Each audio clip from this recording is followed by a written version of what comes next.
Un assemblage compliqué à présent. Jean-Luc Mélenchon met les socialistes en ébullition. Le parti est divisé sur la possibilité d'une alliance avec la France insoumise aux prochaines législatives. On ne nous propose pas une coalition, mais une reddition, attaque Jean-François Cambadélis, ancien premier secrétaire socialiste.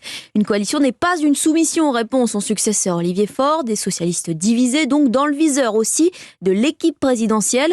Ce matin, dans le journal Midi Libre, Richard Ferrand affirme que les hommes et les femmes de gauche ont leur place dans la majorité. Une fracture également chez LR qui boucle leurs négociations pour les législatives. La dernière réunion de la commission d'investiture est prévue mardi prochain. Un scrutin crucial pour l'avenir du parti, un avenir convoité aussi par la jeunesse LR, des élus entre 30 et 40 ans. Une nouvelle génération avec un objectif, Alexandre Chauveau, jouer un premier rôle dans la reconstruction du parti.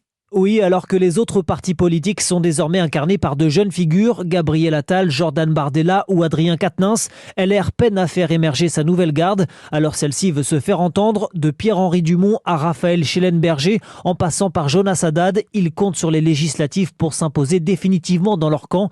Si nous sommes réélus, nous aurons 10 ans de vie politique derrière nous et résister à 2 vagues macronistes, plaide un député sortant qui dément pour autant tout conflit au sein du parti.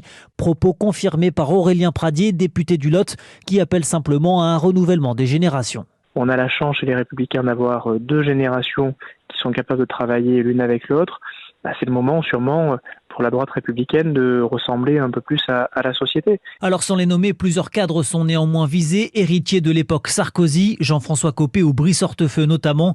Reste à déterminer la ligne qui pourrait rassembler cette jeune génération, car comme pour leurs aînés, plusieurs courants s'affrontent, celui souverainiste et conservateur porté par François-Xavier Bellamy ou les tenants d'une droite plus populaire et sociale, incarnée justement par Aurélien Pradier. Alexandre Chauveau du service politique d'Europe